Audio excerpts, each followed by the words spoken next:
মঞ্চে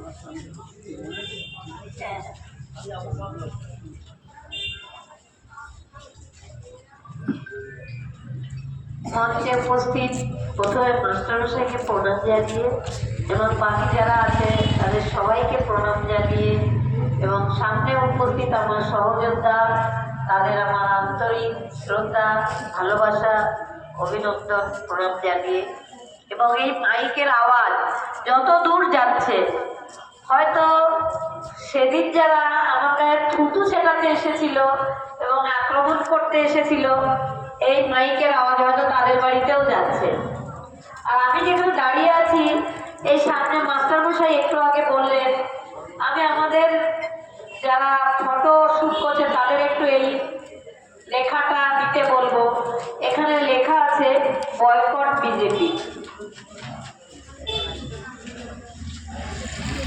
তো কে বয়কট করবে আমাকে?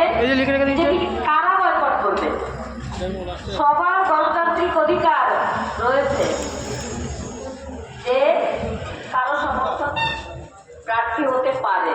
সেখানে আমি এর আগেও শুনেছি একজন গিয়ে বলছেন যে আমাদের ভোট দিন না দিন তাতে কিছু যায় আসে না,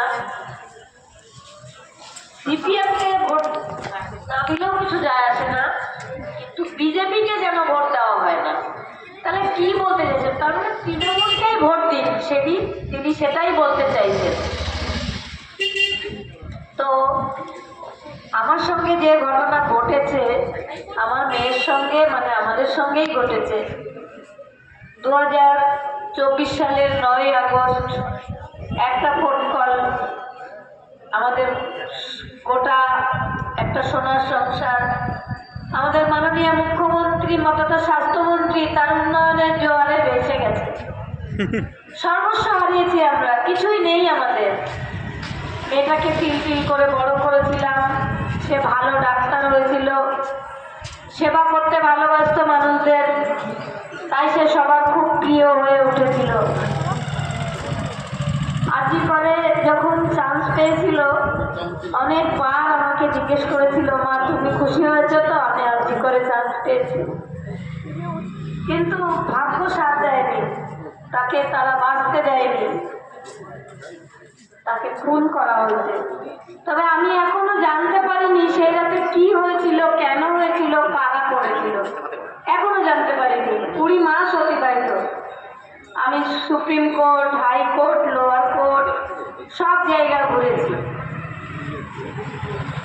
তারপর আমি ডিসিশনটা নিয়েছি যে আমি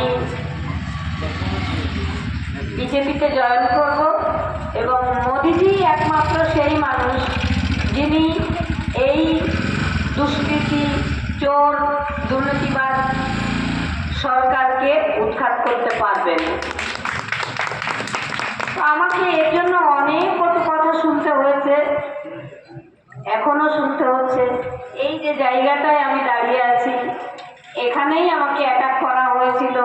হয়তো আমাকে পরের দিন মনোনয়ন করতে যেতে দেওয়াই হবে না, কিন্তু আমার সঙ্গে যারা ছিল তাদের গায়েও পড়েছিল মান।